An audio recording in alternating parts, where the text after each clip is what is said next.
All right, everyone, we are live again. Dynasty Mirror, search for a guru. Thank you so much for joining us. Before we get started, make sure you go to dynastymirror.com. Again, make sure you go to dynastymirror.com. While you're there, buy some merchandise. Also, make sure you join the email list while you're there as well, so you can stay up to date in regards to what's going on with Dynasty Mirror. Like, share, and subscribe to the content, you guys. Again, like, share, and subscribe to the content. We will really appreciate support. And then become a monthly Patreon. Again, become a monthly Patreon, patreon.com, search for Huru. Support Black media so we can continue to have Kala Thanos on. So support Black media so we can continue to have Kala Thanos on. All right, so today's topic is the bottom about to fall out of Black America. We have a special guest on with us to discuss this topic, Mr. Kala Genesis. And Kala, we talked about this offline, and I brought this up before. 3 years ago, or 4 years ago, Ava DuVernay puts out a documentary called The 13th. Yeah. You know, and it talks about the crime bill. And Black folks was crying, oh my God, the crime bill. It destroyed the Black family. I told you it was all freaking bullshit. Black people ain't serious about shit. Go ahead, finish. It removed the Black man from the Black home. The Black crackheads got life in prison. The white crackheads get rehab. Pookie got arrested for his third strike. Oh, it ain't right. He was just only stealing a bag of potato chips. Yep. You know, we need prison reform. We need criminal justice reform. The system is racist. We need urban enterprise zones. We need all that. Yeah. You know? Hey, the school to prison pipeline. See, the only reason why Pookie was doing all that is because the white man planted dope in the community. The white man took all the jobs. Pookie ain't have nothing else to do. Yeah, no other options. So he had to rob and steal. So Pookie is really the victim. Pookie is the victim. We need to save Pookie. Speed up to 2020. No, it's like fuck Pookie, you know? Yeah. You know, it's like fuck Pookie. You know, we you gotta see how the demo bot mind things, you know? Who's a demo bot? The Black people, right? Who's brainwashed and programmed to be a Democrat before all other reasoning, they're a Democrat. Now, you said, what about Republicans? There's no such thing as a Republican bot. Republicans, basically, Black Republicans got to explain themselves. They're ostracized, everything, right? You know, they got to go out there and over and over again. This is what we're doing. This is what we're doing. Trump did this. Trump did that. They got to keep explaining. The Democrat don't have to explain shit, you know? You know what I'm saying? All they're saying is, you a Democrat? And look at Roland Martin. He's really going in for that pork chop dinner, you know? If you ain't voting, you're a punk. You're a punk. Y'all niggas out there talking about. I'm like, look, nigga. You know, he said he's going. I'm like, Roland Martin. Now, you remember 2 years ago, right? Roland Martin had Richard Spencer on, right? Remember that? Yeah, Richard Spencer said, Roland was like, I ain't Black. He said, no, this is Roland said. He said, no. You gotta let me say it, Diane. Okay, go ahead. Roland said, Richard Spencer said, look, I'm a white man. What are you? I'm a Christian. You know, I believe in the Lord Jesus Christ. You know? Where he got so scared, he said, "Yo," he goes, "Are you?" No, I'm many things, but Richard said, "I'm a white man." He basically saying, "I dare you to say I'm a Black man. Stand behind it." No, I'm an American. I believe in the Lord. Do you believe in the Lord Jesus Christ too? Are you Christian? You know, and this is the same nigga that's coming and telling me we gotta get out there and vote. You know, Roland, shut the fuck up. You know, and then he was tap dancing for Hillary. Yeah. 2 years before that, he said that I danced. I remember the three did the thing. I dance for my son. I dance. Yeah. Yo, if you like being a freaking Sambo, if you like being a joke, just keep going down there. I'm gonna say something before we get started tonight, right? This is how Kala Genesis is, right? I'm a nice guy. I'm an easygoing guy, right? But if I see you're weak, right? It's like a shark smelling blood in the water, I'm gonna pounce and try to destroy you. You know what I'm saying? This just goes with anything. the black people see the Democratic Party are weak, right? They've been neglected. They're weak, right? They can't do nothing about it. Why don't black people use this opportunity to destroy the Democratic Party and absorb the whole thing? You know, if black people, the Democratic Party go down, right? Black people are the only people capable of building a large political party and have you set the agenda. Mm-hmm. No, but because we're demo bots, you know, the Democrats got us, and this is not anything joke. They got our celebrities, they got all our entertainers, everything on code, you know, to browbeat you. Vote Democrat. Doesn't matter what Trump does, you know.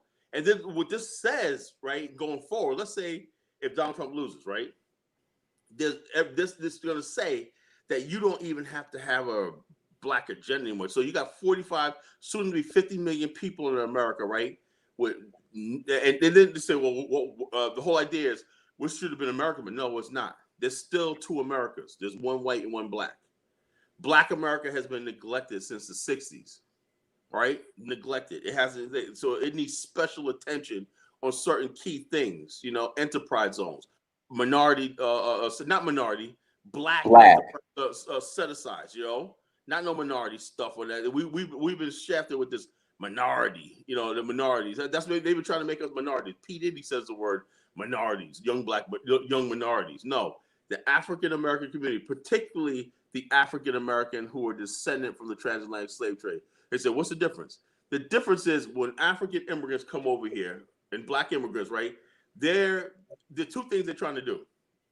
They're joining either with the right wing in America, believe in America, America's great, or they're joining with this left wing movement that believes that they could ride on left. Because a lot of African immigrants, they love white liberals. They buy the white liberals. See, black people, we've been taught by Malcolm X, right? The worst white people are what? The white liberals, right? And we don't buy this black-white friendship, everything, because we've seen the fact that we don't really need them. You know, they need us, and they need our struggle. White liberals have a self-loathing about themselves. They don't like being white. They feel guilty about being white, right? And so, therefore, to them, every black person is a victim. No matter what he does, he's a victim. So, therefore, they use that when they say, okay, Mr. Liberal, how come you're not saluting the flag? Well, look what they did to black people, you know? Well, you're rich. You live in the suburbs and everything. Shouldn't you be like, no. I'm not going to salute the flag. Not because they care about us. It's because you got certain people who don't believe it. It's on the left and the right. No, there's not just the liberals. The far right wing people too, right here, like this. There's this myth about white people being so law abiding. You know, the far right wing people here don't want to give up their guns. They don't want to wear masks. They don't want to do all this stuff, right? And the liberals really don't like police. They don't like courts and everything like that. And so what they're doing is they're misleading black people to this culture of anarchy. You remember something? When the government was formed, right? It was formed that, okay, let's form a government. Right, the average white person, their life didn't change or whatever like that with the government. White people, on the whole, are suspicious of the powers that come from Washington on both sides of the aisle, right? And so, therefore, you got right wing people who think that the government is controlled by Jews, right? And the Jews are there to take away the white man's rights and all this kind of nonsense and foolishness and everything. And that there's black people out there living on welfare. We're getting free shit. And the white man is suffering. You know, the white kids can't get into college. All this kind of nonsense that they believe now. They put out there, right? Put out there to discredit our struggle. That's why I say black people have to stand by themselves. Okay, this is what we want. You know, this is what I see. I don't know how to engage because this election cycle showed me that black people do not have an agenda, right? Okay, the leader. Look at the local leaders in every city in America. They got their ears to the streets. What do you see? Now we had it in Baltimore. Hey, remember after that? Freddie Gray was right. There was all kinds of street leaders came out. We need this. We need that. Whatever happened to that? What happened? We need this. We need this. And I learned so much about Baltimore. They said they had $340 million invested and not one house was built.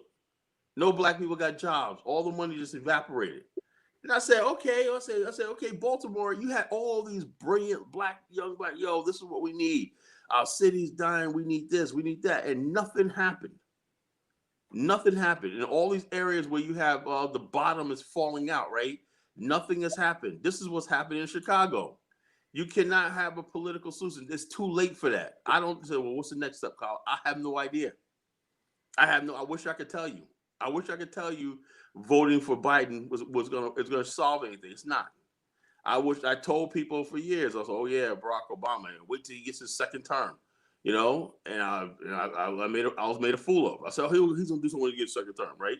Halfway through his second term, I turned on him. I said, look, man, I apologize. I thought this guy was gonna do something, and by executive order, the same way he did DACA, the DACA recipients. Yeah. But see, the thing is, Colin, when his second term came around, and he started pressing him and asking, "What are you going to do specifically for black people?" It was black people. He ain't the president of black people. He just ain't the president of black folks. He everybody's president. He's everybody's president. He's everybody's president. And then, like I said, and then we came to Hillary. Okay, so I heard this too. See, Barack can't do what Hillary do because she's a white woman. Al Sharpton actually.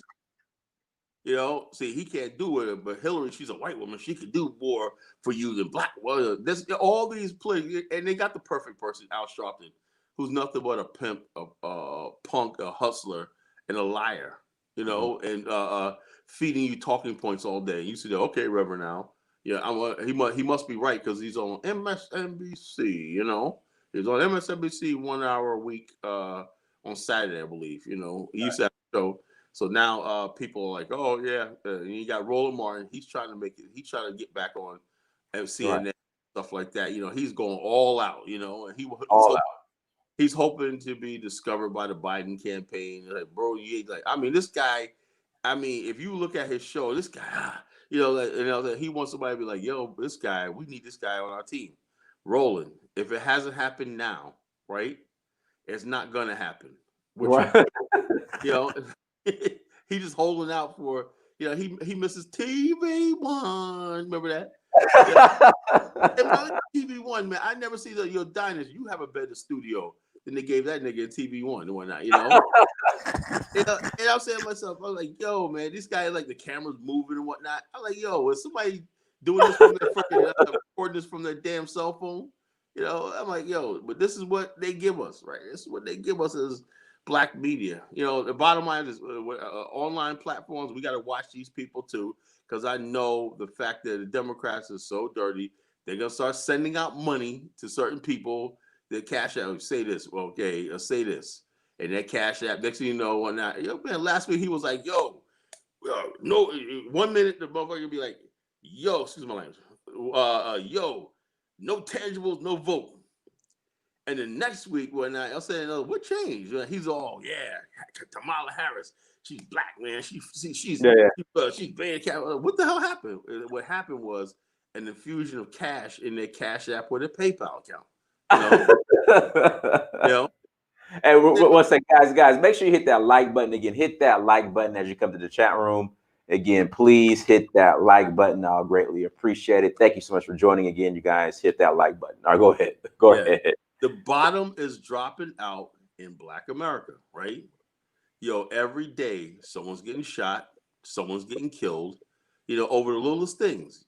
You looked at me the wrong way. You know what I'm saying? He looked at me. He dissed me, and bodies are piling up all over. How many rappers have gotten killed over the last month, Dinas?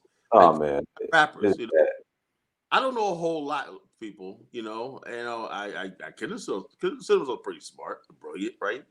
And I know a lot of things, but I do know that, it's better to be alive than dead, that I do know, So when you're basically having a death call, Kyle, you understand the ways of the street. The streets. Yeah, you ain't in Carla. You ain't in the street, man. The struggle, the streets. The bottom line is, I'm smart enough not to be there. Why? Because crazy niggas. You know what I'm saying? That every time you look around, but somebody's getting shot and killed. And so, like I said, let me read the super chat. The relationship between black people and politicians is similar to Count Dracula and his victims. Guys, hit that like button again. Thank you for the super chat. Right. Please hit that like button. Please The hit worst that thing, like button. the worst thing that we ever created, right? Much celebrated, right? The worst thing we ever created was the black political class. You know, the black political class, people who are for the Jesse Jackson Juniors and all these other people that basically live off the so-called civil rights. They use racial Al Sharpton. Oh, Donald Trump's a racist. You know, Al Sharpton. Was he a racist when you were staying in his hotel in Atlantic City and he comped you for a hotel and stuff like that, and you're down there front row seats at Tyson, Right. and all stuff like that? Was he a Right. racist then? Was he a racist then when he gave money to Jesse Jackson's campaign? Was he a racist when he was mentioned 345 times in rap records? When he was like, yo, look, when everybody that back in the days, back in the late 80s, early 90s, yo, you like Trump, man. You got that Trump money. It was Trump. You know, he was symbolizing success. Was he racist when he showed up at Puff Daddy's Justin's restaurant? He was in the premiere opening. He was there, you know? And so the bottom line is this. Say what you want. Say what you want. When we let these people in our community, instead of giving us sound policies, right? They always use racial red herring on everything. That's the only thing they do. In 2020, I thought we would be matured where we would have, okay, we got the Black Industrial Society, the Black Bankers, you know, we would have real people, the Black Publishers Guild, and whatnot. These sort of people leading us and guiding us. We have a whole bunch of black people who are doing business overseas, who are interested in doing business in Africa and everything. Where's the political will to connect African American, Pan African, and businesses to places like Tanzania and stuff like that? And so say, well, we're gonna see value in that. No, they're not. They want to freaking tear that down. Why? Because the only thing they want you to focus on is being miserable and being down what you are. There's one party. And one party in particular, the Republicans, for the most part, I admit, don't give a shit about black people, right? But the party that supposedly cares about you, right, only wants you as misery, you know, as miserable. It's like that chick you got that you're screwing, but you're never gonna marry, you know. but as soon as that chick, you ever see that one chick when I did? I mean, I'm not no angel, folks. I've been around there, right? There's some chicks that oh yeah, you know, she's a jump off, like, she's a good time, right? But every once in a while, she's like, Colin, what have you done for me lately, right? You know, get your 3-kid having ass back. You know, what the fuck am I gonna do with you? You got 3 kids, whatnot, you know? I take you out to the damn movies, you know what I'm saying? We have a good time, we eat and we fuck. What the fuck, you know what I'm saying? You know? That's the only thing you're gonna get, right? And then you got the other one, the Fly Latoya, right? Fly Latoya. Fly Latoya, right? She's a fly ass, light skinned chick. You're trying to finesse her and whatnot. She ain't got no time for you. You know what I'm saying? Right, you really want her and whatnot. You know what I'm saying? But you jump off, you're like, yo, you'll be there. You'll be there no matter what. You know what I'm saying? All I have to do is, you know, and so the bottom line is what happens when you jump off, wake up. It's demanding. That's what this is what this slave rebellion put down is all about, with them coming after us about Kamala Harris. Black people are rebelling. You know, we're tired of being the jump off. You know, we want to be Fly Latoya. You know, and we're not gonna be treated like that. You know, she's don't question her background. Well, she ran as an Indian American for Senate, right? Now she's a so-called African American. You know, African American. You know, everyone's an African American when it's convenient. It got it. And then, you know, because I guess because she pledged, AKA she went to Howard. She's blackly black. No, now. but yeah, she went to the lightest skin fraternity, right? She only got with them because she found out there was a black light skinned elite fraternity. Then it was recently they put some dark skinned sisters up there to her fraternity sisters. No, why don't you show her pictures back in the 80s when that? Or you look like you'll see what you look. They look like they're all white women, you know, the Valerie Jarrett types, the people that really hate real black people, you know, and they're up there talking about I'm pledging the Boule class. You know, she hung out the Boule class, but she don't really, okay, when it's convenient, then she goes back to being an Indian American and whatnot. And we're all real black people, real black African Americans are tired of them. We're tired of immigrants. We're tired of all these lukewarm people. We're tired of all these people that don't want to decide who they are. If you have a question, somebody in the chat room just said something. Tarek Blakes. You remember School Days where they had the oh yeah, the yeah, dark exactly. skin versus the light? Yep. Yeah, because that's what she was at Howard. I think that's what she was at Howard. Yeah, so that's what I'm saying. That's what you said. All you saw was School Days. You know, the light skin.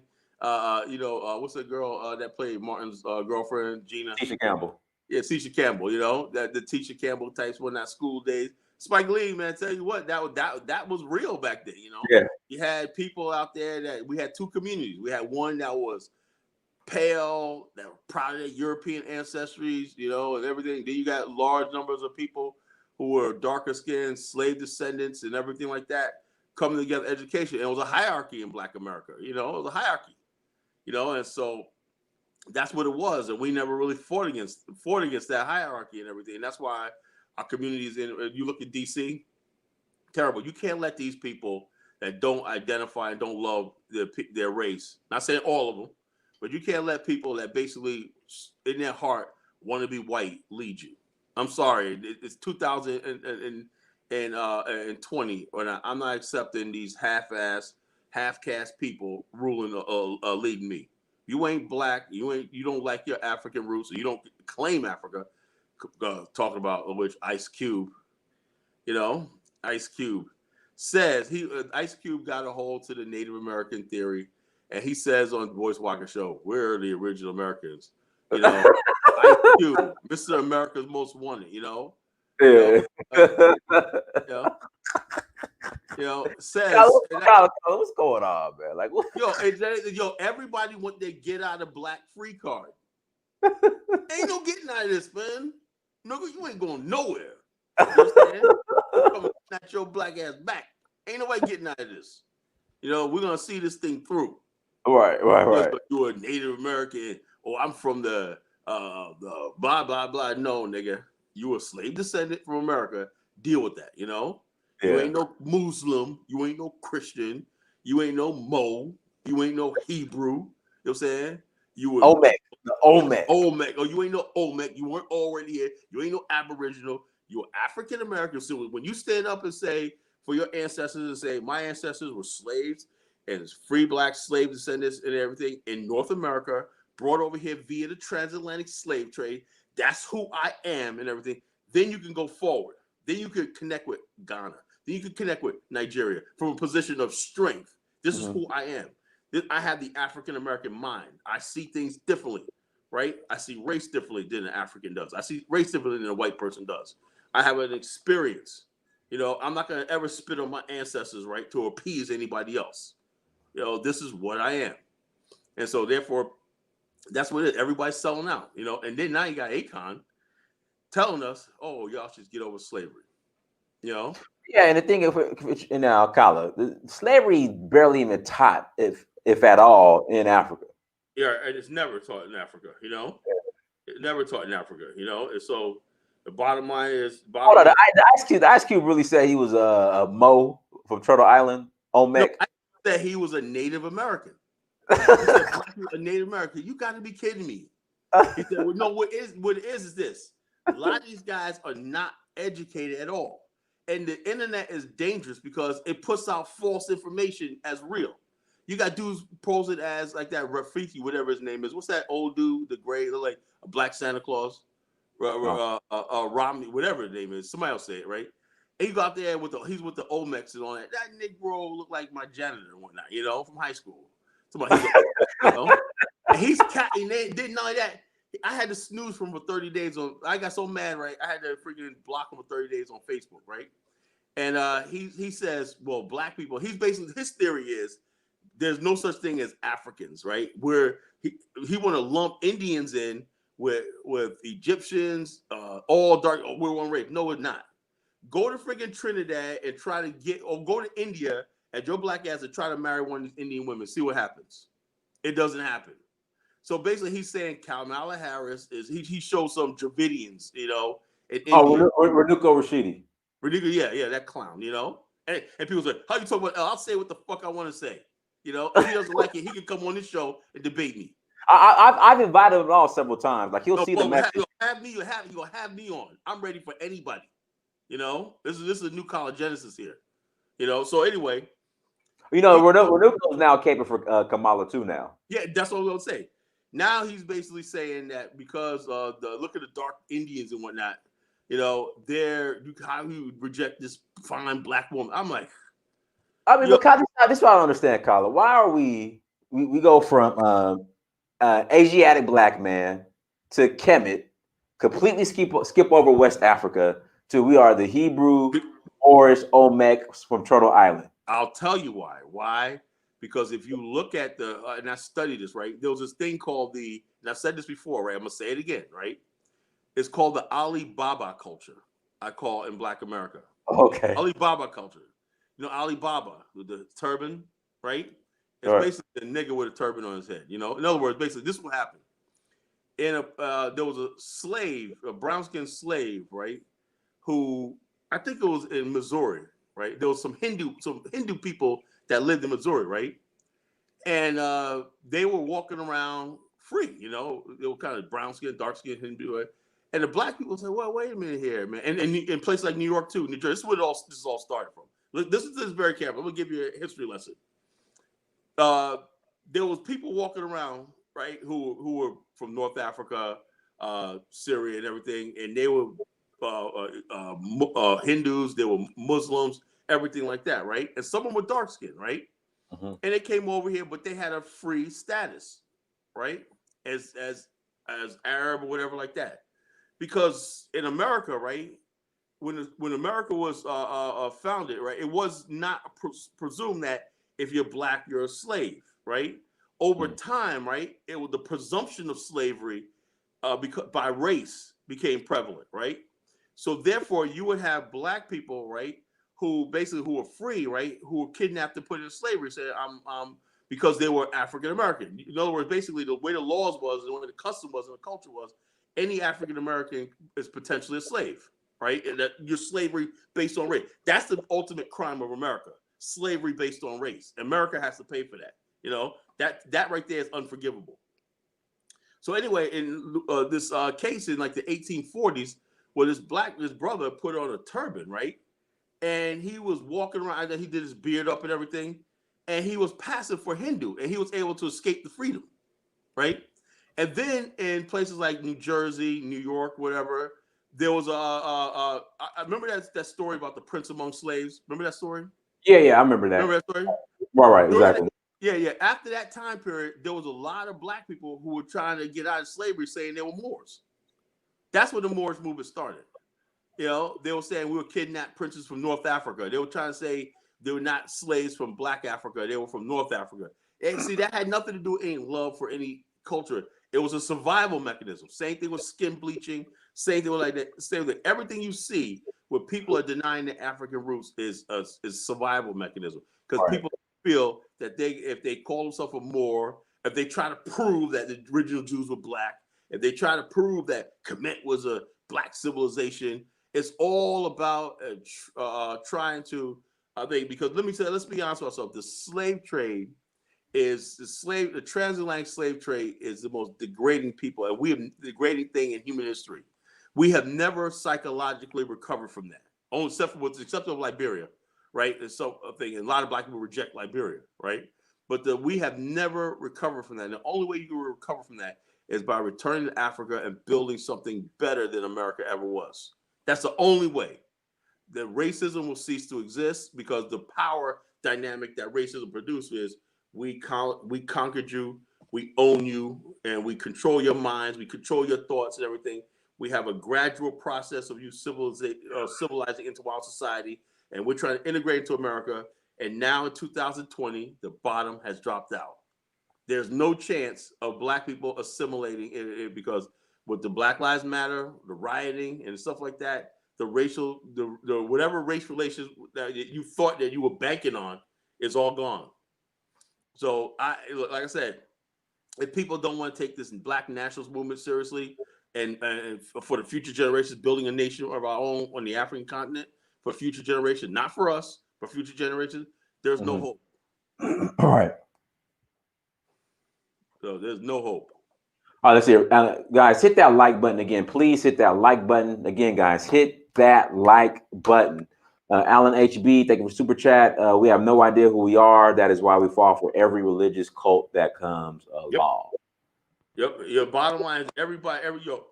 If you go to I used to have these relatives, right? And I remember when I was a kid, right? This I forgot. I can't remember, but they were always in some new cult. You know, I really found it this time, whatnot. You know. I really found it. And I said, yeah, see, according to this, and then they have these big debates. I mean, let me tell you something, man. People think black people are yo, look, let me tell you something. My father was a minister. Right? A preacher, right? Mm-hmm. He had books this thick, right? A whole lot of books this thick. Written in ancient Greek, right? He would translate the original Bible from Greek, and he would go in sermon. My father was so freaking smart and educated. And I was like, look at his books. Like, how do you remember all these writings? When sometimes, in ancient Hebrew and stuff like that. I'm like, whoa. And so the bottom line is, I used to see these debates, right, between Jesus only, the Pentecostals, like that. And then you got people coming in, Jehovah's Witnesses coming in. They would have these discussions and everything. Muslims were coming in, challenge the use. I mean, I've seen, look, bottom line is South Jamaica, Queens, black people got the religious thing, I think. There's like so many religions always popping up, and the latest ones, the thing is, those religions were rooted in the family, the church, and going to, stuff like that, building. Now what you have is you have religions rooted coming out of the prison. Right. I think a lot of that stuff comes out of the prison. Yeah, like they said that was a takeover.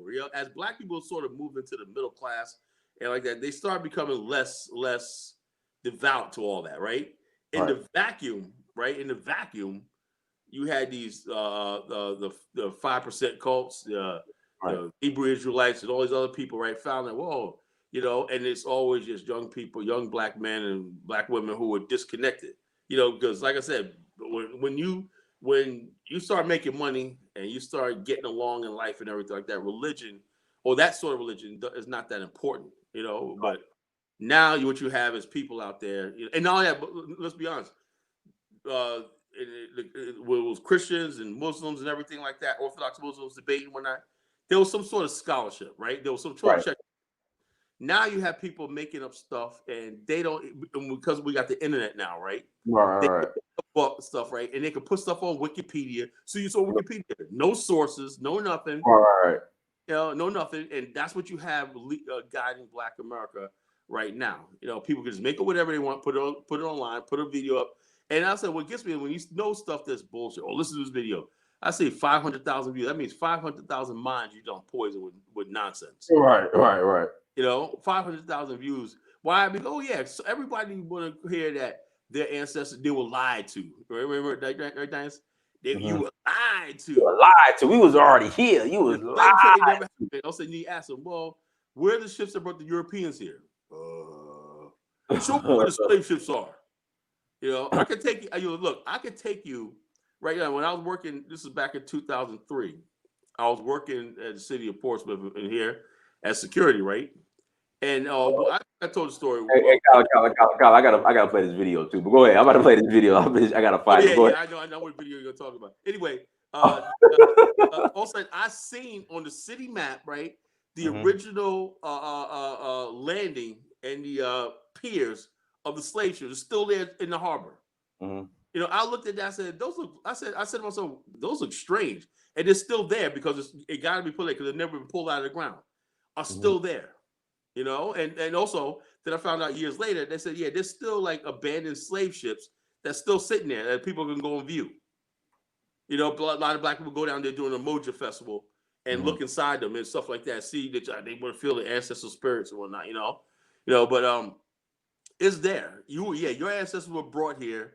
Oh man, hold on, Kyle. I hope you didn't. No, hold on. Keep going. I hope you didn't. No, hey, I want to see this video. I hope they didn't. I hope you didn't delete it because you sent this video to me. But hold on. I hope it's still in the. I hope it's still in your message feed. But I can't. Oh man, they did. Oh no, you know what? I sent it to somebody else. Hold on one second. Yeah. Hold on one second. But keep going. Yeah, which one? Yeah, which one? By the way, folks, all those people, caller, you ain't got a passport yet. Blow. allow passport time, I will be going to the continent in the next 4 or 5 months. I would have been already there had it not been for this COVID-19, had not been for the thing, I would have been already there and back. But I'm going to the continent, right? Kala is coming, so all you people that doubt it, Kala has been to the continent. Now you ain't got nothing, pretty soon you ain't got nothing to say. And who knows, I might even take a trip over there before that, because I got the time and I got the money. Mm-hmm. So you Negroes find something else. You find it, Dennis? Yeah, no, hold on, keep going. I'm gonna find it. Okay. Yeah, what you call Geronimo. Geronimo. You talk about that one? Let me see if I can find that. I'll find it. No. Hey, everyone, hit that like button. Hey, so, Kyla, I'm now with Kamala running for vice president, her being the vice president for Joe Biden. Yeah. Now here comes we got to protect our black queens at all costs. Oh yeah. But I'm like, okay, well, what about Candace Owens? Oh, that coon. Coon. So the bottom line is this: if that's the case, then you will be listening to Candace Owens. And there's one chick that running for something in Baltimore. She finds, I don't know what. She's fine as hell. I think I forgot her name. I think it's Kim something. She's fine as hell. She's a Republican. Nobody wants to talk to her. And bottom line is this: the only thing she's talking about is we could do better and improving the lives of black people. And that basically right there, nobody wants to have anything to that's something black people are in America, we're like little children, right? You give a child something, right, that's meant for an adult. The child's gonna do what with it? Play with it and not take it seriously. That's how black people are with politics. Hey, Carl, I can't find the video. I think somebody deleted it, man. You got to send me that. You talking about the Geronimo, right? Yes. I say Geronimo. Man, please message me that video. I gotta see that too. What the hell? Yeah, but I'm just confused. We gotta, by any means necessary, no matter what, we gotta protect our black women, no matter what. And then I'm like, okay, what about Candace Owens? Oh, that coon, she could deserve though. That coon, that sellout. I'm like, I thought we gotta protect all our queens, no matter what. Keywords, no matter what. Black people are basically demo bots. Demo bots. We're freaking programmed to basically be a Democrat, right? Why? I have no idea. 40 years of this. And all they have to do to trigger you is call the other person a racist, right? Even though Joe Biden has said more racist shit than Donald Trump towards African American. We were going to do a show one time of all the racist comments of Trump and Biden. Let people decide, All right. I don't want my kids swimming in a racial jungle. That's racist right there. Oppose a busing act. So, right, you got to understand something about who these white Democrats. Did you find a video, Colin? He must have got rid of it. I got to show that video. But go ahead. Maybe YouTube, but we looking on Google. No, go ahead. I'll try to look for it. Go ahead, Colin. Go ahead. Let's see. More in court. No, Colin. I'll find it. Go ahead. Go ahead. What we should have did was we should have put that on archive that on MP3 or video. Because the bottom line is, man, that was just classic. He separated himself from his own identity. I'm here for the Murphy matter, but Andre Murphy. I'm not Andre Murphy. It's not that one though. But okay. I'm gonna find. Just keep going. I'm gonna find. Yeah. So the bottom line is this. And what angers me, right, is this. People always say, "Well, Colin, why do you care?" Because if I'm trying to lead a movement and I'm trying to tell people, look, we need to build. I've been at this for years, for decades, saying that we need to build a culturally based community stuff and connect with progressive-minded brothers and sisters in Africa, the Caribbean, and build this Pan-African world based on tangibles in the future, right? Education, industry, everything like that, right? And then every 4 years, right, you get sidetracked with this stupid thing called an election, the electoral process. I don't ever see Koreans are so on point, right? Do you ever see them in uproar? Do you ever see the back and forth between Koreans and or Chinese about different? No, it's only black people. Why? Because we don't have anything. What I want for my people is to have something. And when I say have something, I mean have something. We have the gold investment things with Dynasty I'm part of. Yeah, we also do the susus. There's a lot of susus that go out there paying out a lot of money. Black people putting money in together. Another thing we have to do is upgrade our talking points, right? We have people still running around. The black dollar don't circulate in the black community one time before it leaves. That's not true anymore. You got so many people that do e-commerce and they're making lots of money. There's a lot of money circulating. This potentially $1 trillion loose that could be circulating back and forth. Like, is it going to solve it? No. But stop using it. Just talk like the old community of the brick and mortar in your community that doesn't exist anymore. We're all living in cyberspace. The fact that when we do have these shows and these platforms talking about how to invest and everything, and we only got 10 people watching, you know, who's on that?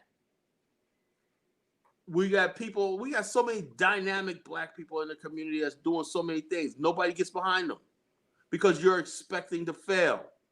You want to fail. So you could be miserable. So you can be over here now. I found it. Hold on. Guys, hit that like button. I mean, this is the foolishness that me and Colin are talking about. I mean, come on. Yeah. Hold on.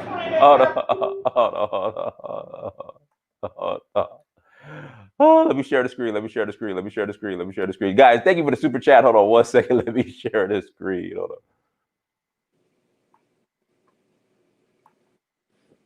Let me share the screen, you guys. Hold on 1 second. Here we go. Application Chrome tab. Facebook share. All right.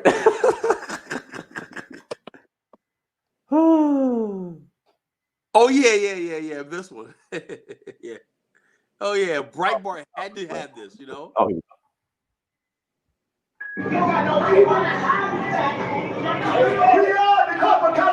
Oh no, not the.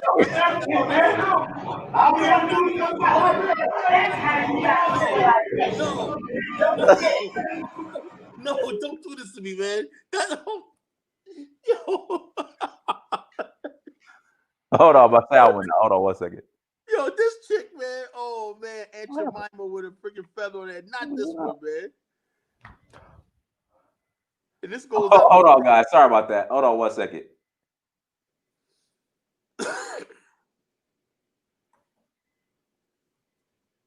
Hold on, my sound went out. Hold on 1 second. She's a Mo. She's an indigenous Mo. She ain't no black. She was already here. You know. Look like she's straight up from the Congo and whatnot. All right, let me go back. Yeah. Like I said, the bottom is dropping out on Black America. Losing copper-colored American Indians. Look at this. Yo, niggas losing their minds. So somewhere in the chat room, somebody's saying, Colin, we were already here. Let me see. Guys, hold on 1 second. Let me get my other charger. Go ahead, Colin. Let me get my other charger for the. Yeah, so I'm sure some of you Negroes are sitting there. I know where's our we were already here. I haven't noticed how Dan, we've been beating them over the head for the last year. They're not really as bold as they used to be, but they go on their own platforms and they basically have their own safe space to talk all that nonsense, and that's all right and everything. You're crazy, whatever, like that. But when you get on TV and you got Breitbart News, millions of people looking at this or whatnot, that's why nobody takes black people seriously. And don't tell me, and this is why I don't take black people seriously when it comes to politics. No one, our minds is not right. Our minds are gone. You know, don't tell me how you a black man and also like that. No, you a Democrat. You know, you a controlled demobot. You know, or you're one of these people right here. I'm a copper-colored American, and then this is what your mind. You don't get your mind right. You can't get this right. Your heart. People are basically our people, and this is how we're engaging the political process. Someone was saying that copper-colored American Indians, a famous rapper, talk about he wants a contract with Black America, call himself a copper-colored American Indian, and all this kind of friggin' nonsense and everything. And this is what these are the people you're asking about Kamala Harris. Yeah, man. Yeah, hopefully she's a copper-colored American Indian queen. You know? This is why, man, I said, look, man, it's time to shut down these friggin' idiots, you know, that friggin' like that, you know. And the bottom line is this. All the friggin' stupidity, bro, if Joe Biden wins, right? This is what people are gonna see. Black people believe they're copper-colored Indian. You know, black people don't even know that Kamala Harris is a friggin' non-black. She's probably a closet racist her damn self, you know, against black people, black men particularly.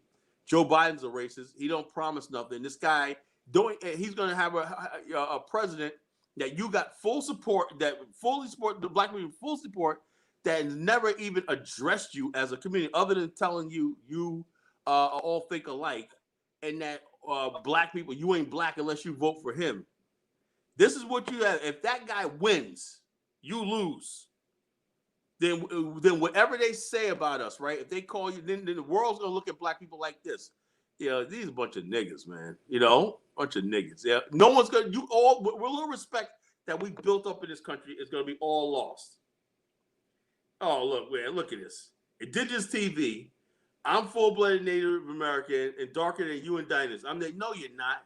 You are African, right? With some Jerry curl in your hair, you know, and you are not Native American. Show me the DNA test. Copper-colored Indians. Show me the DNA test. Negroes run away from the DNA test like they do on Maury Povich. Surveys say a DNA test results is you are 100% from West Africa. You have 0.000% Native American. You are not Indigenous American. This is what your Negroes got to understand.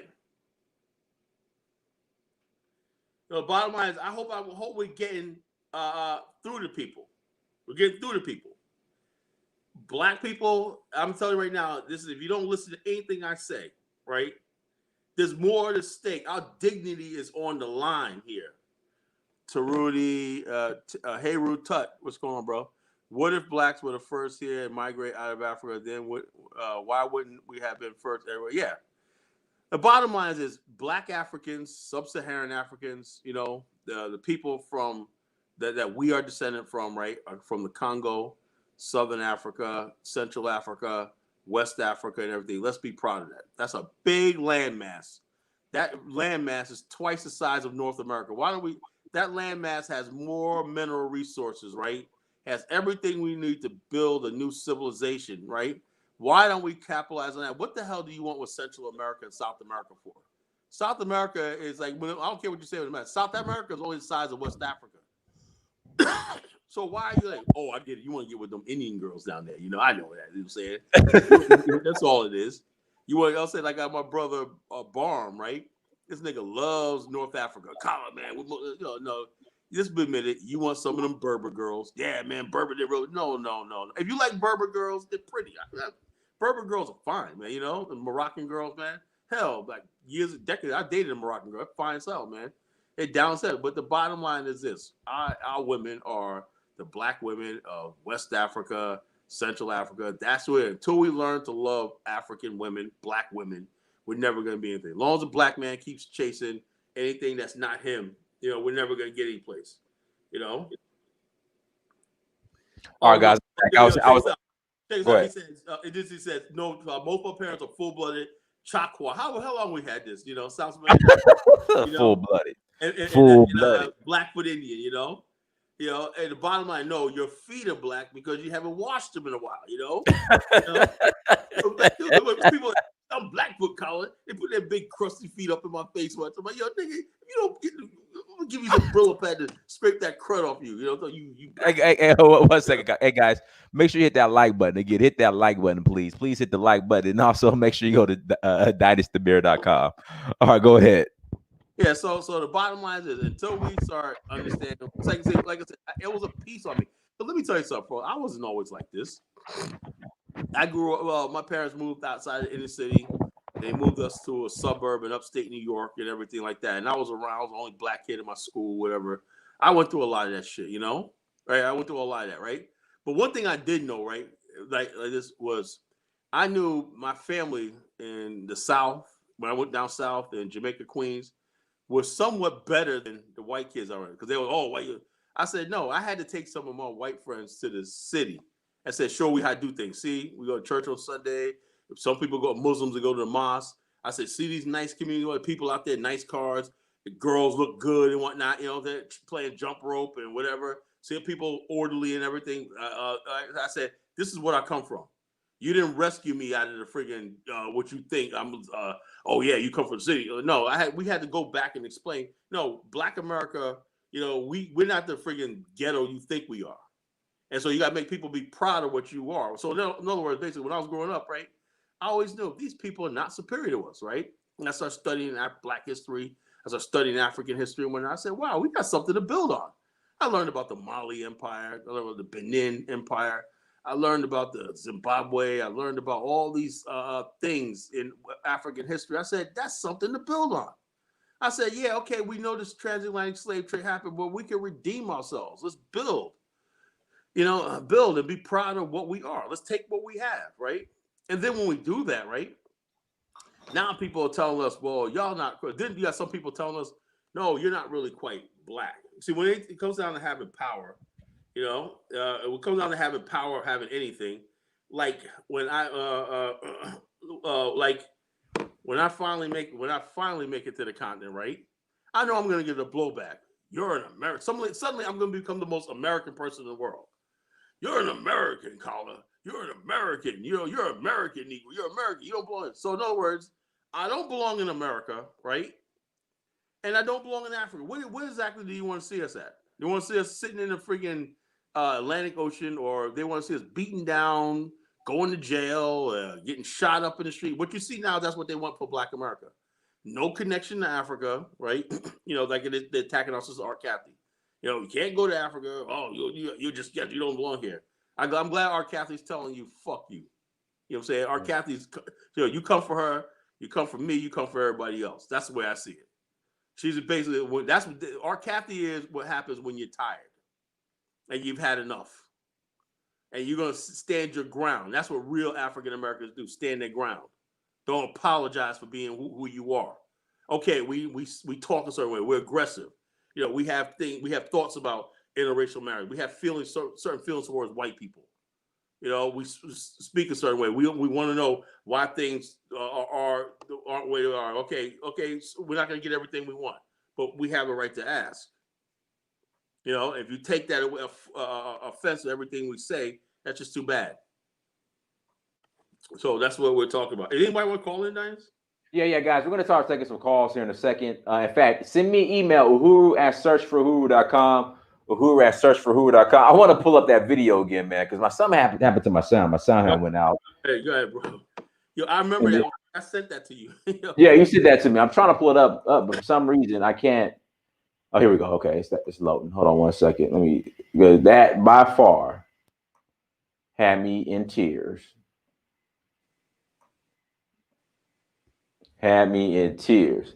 But my thing is, Colin, why don't any of these, I ain't African, I'm an Olmec, like none of them speak the language. Okay, I asked a question, right? I said, well, give me a time period. What year? I had this guy trapped. I knew I had to do a debate. I trapped him.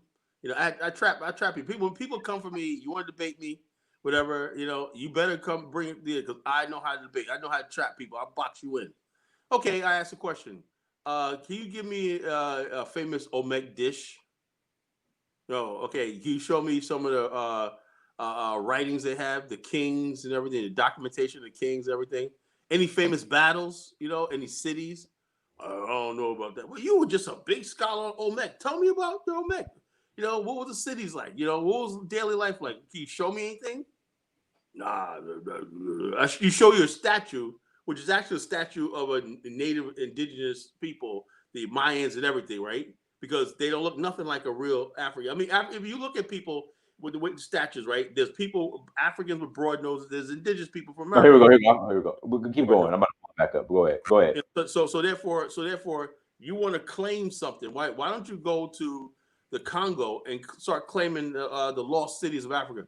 Only a white man, Basil Davidson, wrote the book The Lost Cities of Africa. We should do a showcase on that book, the lost cities of Africa, those cities in the Congo that were lost kingdoms and everything. So we should be talking about that, not no Olmec and all this kind of nonsense.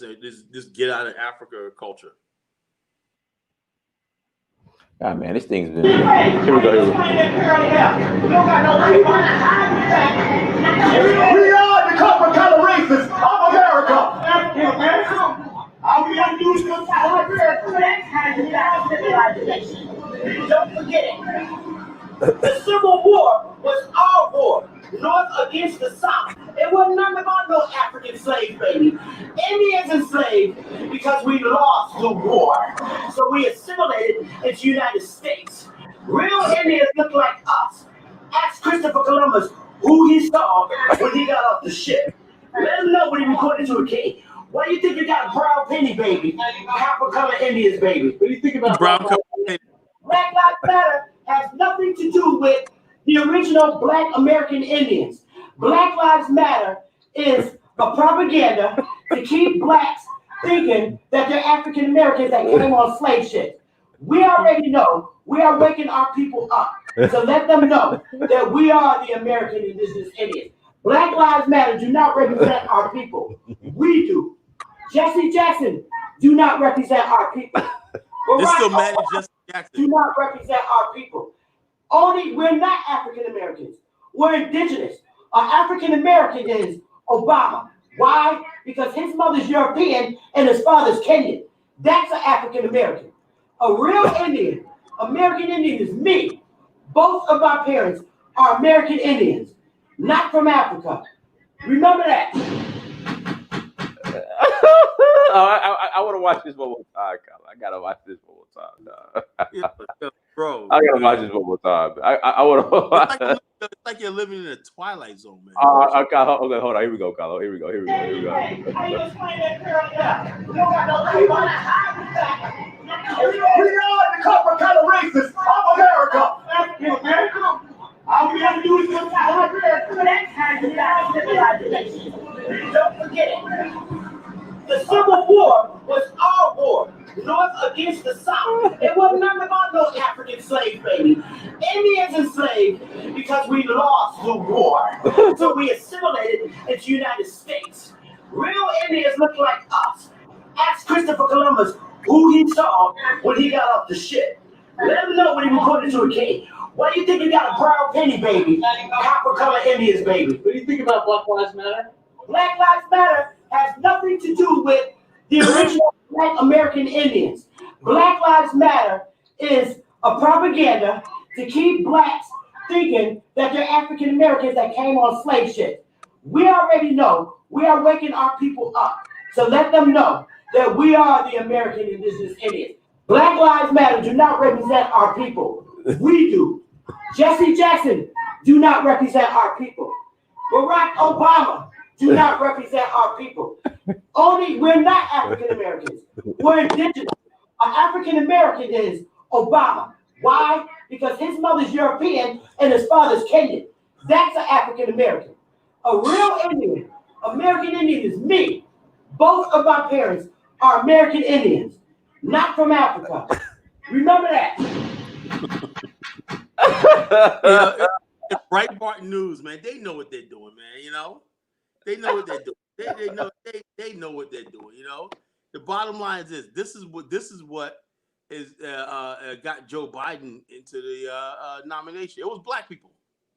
Bernie Sanders was coasting to a victory, right? I've said like this: if people were reasonable, it was black people who said, "Look, we want Joe Biden." A freaking slave master. We want somebody to beat 45. We want to beat the orange man. We want to beat Trump because they've been so bodied in their heads. Trump's a racist. Trump's a racist. Trump's a racist. But what about the billions of dollars he gave to HBCUs? That don't matter. See, what that tells you this. Let's mark it down, Dynast, right? This proves that black people don't give a shit about college education, right? So nobody's gonna campaign on it again. Prison reform. Remember that one lady that had a 15-year sentence reduced by Donald Trump? I forgot her name, right? And he let her out of prison, right? With Kim Kardashian, those black lawyers, whatever. Right. And he let a lot of people out there that from the Street Strikes deal out of prison, like something like 3,400 people. That doesn't matter anymore. Why? Because we weren't serious about that. Like you said in the opening, you said, "Yeah, prison." We were told that racism is sentencing. What's that one chick that light-skinned chick that wrote that book, Prison in the Pipeline? Book. She wrote the book. I know you're talking about. Yeah. Forgot. She made her money and she bounced. Even though some people argued about the fact that black prison incarceration was actually going down over the last 15 years, actually going down. Right. But they made the case. Well, you got to make the case, right? To basically, if you're an expiring black opportunist, right, and you want to get into the world of political punditry, you want to Michelle Alexander. Yeah. You want to get into the world of political punditry and all stuff like that, what you have to do is go and make the case, right, that black people are just doing so bad, right? You're not trying to help them and improve. That's what black people are doing for a long time. See, you understand something? The Asians center their politics around their success, getting certain things done for their people, it was education, microloans, whatever it is, opportunities or whatever it is. That's what they center their politics around, right?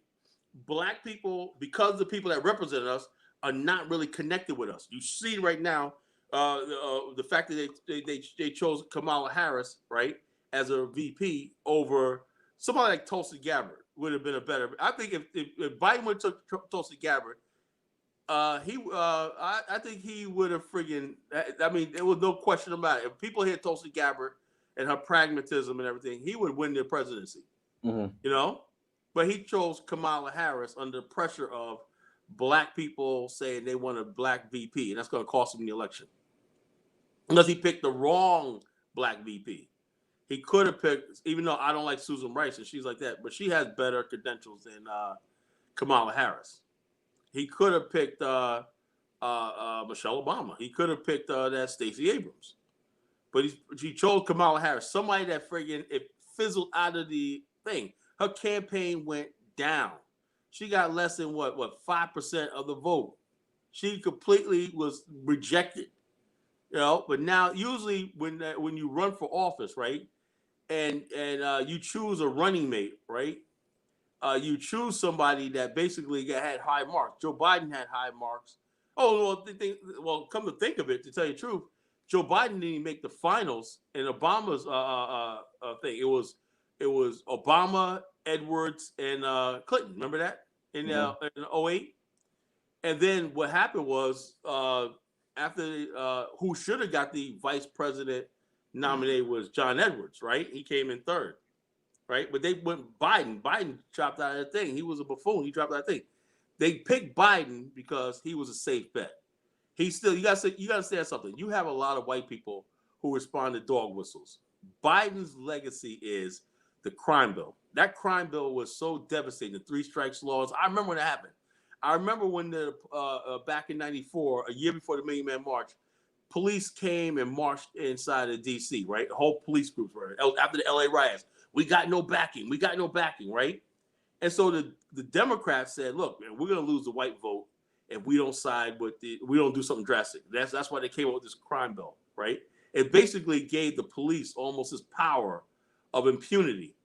And this is what the shootings are. This is what it's almost hard to prosecute police. It comes with a crime bill, and the 3 strikes law, which basically devastated a lot of black people. When I say devastating, I'm not defending criminals, right? But I don't think somebody smoking, getting caught for the 3rd time with an ounce of weed deserves life imprisonment. I don't think so. And this is what you had. You had a guy who's serving 30 years for selling some weed, an ex Gulf War veteran who's serving 30 years for selling weed. And places like Cobb County, Georgia, Dynas, I don't know how far Cobb is from Atlanta. Right? Like for me, like 20 minutes. If you're in Cobb, right, they could pull you over, right? I don't know. What did they legalize marijuana in Georgia yet? No, it's not legalized. No. Okay. Well, Cobb County, Georgia, they could pull you over, right? And they suspect you of being a weed person just by profiling you. Oh, you smoke weed. You can say, I'm Diane Samir. I don't do that. I smoke all. I have all those natural. Hold on 1 second. David Taylor, what's wrong with those people claiming their heritage? Their heritage is in West Africa. Your heritage is in West Africa. That's why. Yeah. That's what's. You know what I'm saying? Ain't no getting out of this. You know? Ain't no boy. Listen, guys. The reality is, we are victims of the transatlantic slave trade. All right, that's just the reality. There's no boy in it. That's just deal with the reality. Let's be adults about it and mature about it. We are victims of the descendants of victims of the transatlantic slave trade. That's what it is. Right. Now, let's stop dancing around it. You know what I mean? Let's stop playing around the bush. Let's stop playing games. Let's not tiddly two links and tiptoeing around the issue. You know. But anyway, with Cobb County, Georgia, right? What happens is cops could pull you over, right, and say, you know something, Diane Samir, you look like you smoke marijuana, right? You say, no, I'm Prince Diane Samir. I ordered Tariq's Ogun. What's that? Ogun juice. You know? Ogun pepper spray. Pepper spray. I do all this. I got this, man. I run every day. Wait, nah, man, we're gonna do a toxicology. Somehow the toxicology report is wrong. It detect at least a little bit of marijuana because it's not really. It could be something else in there that have the same toxicology as marijuana, right? But guess what? You're going down for marijuana, you know, in your system. Not smoking it, but it was in your system. That's what you're dealing with. That's what these draconian laws and people like this. You got people like, well, I just paid, but you want a misdemeanor on your record, you know, and that's what you have. And the police are like, the prosecutor's like, yeah, well, marijuana. And forget if you actually smoke the stuff and go through Cobb, you know. The police, if he's suspicious that you were a marijuana smoker like that, they're gonna take your blood sample, your toxicology and whatnot, and that's you're looking at. I think some jail time and like 30 days in jail. Who wants to do 30 days in jail and a fine? You know, but tie your whole life up and stuff like that. This is what I'm talking about. These draconian laws, you know, that could damage people. And this is a result of that so-called crime bill. You know, when people think which we'll call, you know. Let's see. Let's see. Well, thank you for responding, but honestly, of course, we can prove it. How can you remember Mr. David Taylor? How the hell can you prove something? You know, and what gets me is nobody wants to agree with DNA unless they're on Maury Povich, right? Right. And Maury says you Jaquan, you know, Jacavius. You are not the father. Yes. Yeah. Will not him say. You hear him say, "I'm indigenous more. DNA sucks. It's not real." No, why? Because it benefits them. Everybody run from the DNA, man, like they run from child support. You know. Right. Hey, guys, we're taking calls. Email is in the chat room. It's uhuru@searchforuhuru.com. uhuru@searchforuhuru.com. We will take a couple calls. So go ahead and call in and challenge Calabanos. And what gets me is everybody, the days after that, everybody, yo, Colin, yeah, wait till I get on the thing. I'm like, yo, okay, look, I have all these people that always talk this smack 2 days later, comment section, Colin is like, I said, why don't you call in? Where's Haven Bullets at? You know, where's Haven Bullets? Haven bullshit. Come on, Haven, come in. I know you're listening. Come on the platform. I know you want a Joe Biden thing, you little sweetheart. You know, come on in, Haven. You know, oh yeah, he said I made a fool out of myself last week and whatnot. Hey, come on in and show me how much of a fool I made of myself, Haven. I know you're listening. I know you're out there. Don't try to hide. All you people out there if you believe in Biden and you like Kamala Harris and everything, you want to rumble with the college Genesis, call right in. You know, and they'll say no, they won't call in. See, you go call it. Guys, no, it's no. Send me an email. Again, email is in the chat room. uhuru@searchforuhuru.com, and I will send the link again. Uhuru. What's that? Oh, my bad. I was like, what the hell was that? Yeah, guys, uhuru@searchforuhuru.com. uhuru@searchforuhuru.com. Email me. It's in the link. My email's in the chat room. Send me an email. And I'll send the link. Yeah, come on, man. Come on. You know what I'm saying? This what makes good for good debate. You know, I don't want to keep talking to myself when I want to basically debate. I want to know you demo bots out there, I want to get into your head tonight. Please, we got plenty of time. Come on in. Yeah, we're gonna take 2 calls, you guys. 2 calls. So call in. Call in, please call in. And so like I said, everybody. Oh yeah, I would have called in, Collar, but one guy said I would have called in, but I want to wait till I get a bigger TV because your head's so wide, Collar. He said your head's so wide and whatnot. You know what I'm saying? You got this massive big head and whatnot. You know what I'm saying? It couldn't fit on my screen, so I can't call in. And whatnot. Hey, that's fine. Okay. You taking shots. Yeah, I wanted. He go. Michael Moore says, "I want to destroy Kyle's talking point. Call in, bro. Call in, please, Michael Moore. Call in, please. Come on. I'm bad ready for you. Please come in. I've been dying for this all." He said, "Kyle's not that bright." Okay, hey, explain this new talking point that everybody's using now. So Pookie deserved the 25 to life for his 3rd strike for stealing the potato chips, and Kamala Harris prosecuted him because that was her job. That was her job. That was her job. All of a sudden, that's her job. Because it's Wakanda Harris, she's Wakanda. Yeah. All she had to do is do the Wakanda salute, have the hot sauce. Wasn't even putting the hot sauce on the plate right, Yeah. You're supposed to be like this, now you do your hot sauce and whatnot, And she's not even doing it right, hot sauce, So she's basically trying to do the hot sauce. Like I said, if you politicians, let me tell you something, folks. I don't like politicians. I don't like politics. What I made a mistake with Obama is because I forgot he was a politician. I forgot he was a politician. He was just, oh wow, I was just so enamored with this guy, his family and everything. And I forgot this guy is a politician. And a politician is only thinking about one thing. He's only thinking about getting elected, right? And basically doing what he has to do to get elected. That means selling you out. There's got to be some sort of consequence for people not having an agenda for Black America has an agenda. If you look at the stuff we talk about on Black social media, right? We have not gotten to the point where these sort of talking points, right, are into the mainstream, right? No one's talks about our Pan-African movement in the mainstream. But because Breitbart, right? Why is it that the Breitbart could be there to interview this stupid lady with her Native American stuff, right? Mm-hmm. But they're nowhere to be found when Search for Hurus in Nigeria, when Brother Bomani Tayemba is in Nigeria. Why they're not interviewing Brother Phil, my brother, Phil Scott, and my brother Mark Blanton that's doing the Real Lifestyle South Africa. Why is it that when we start doing things that are real progressive, suddenly it's blacked out of the news media, whited out in the news media, right?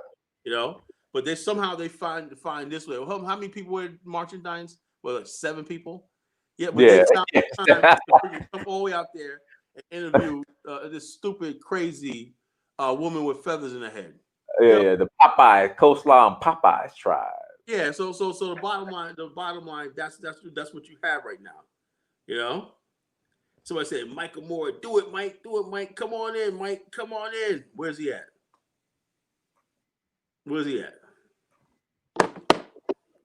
The Popeye tribe. Yeah, the chicken and biscuit tribe, Blackfoot. Guys, I sent the link out to some people. Here we go. Cedric from Huntsville. Here we go. Go ahead, Cedric. Hey, gentlemen, how y'all doing this evening? Well, I love your program and the truth that you're teaching our Black folks. And I've been going through this probably about 7 years, trying to learn the real truth. And I've come to the realization that at most, only about 15% of Black folks really want to know the truth. We want to live in this fantasy. That high? Is that high? I'm being optimistic. I'm trying to help my people out. I'm a first generation American. Both my parents are from the Bahamas. Right. And when I study history, because right now I'm working on a degree in history, to learn more about the real truth.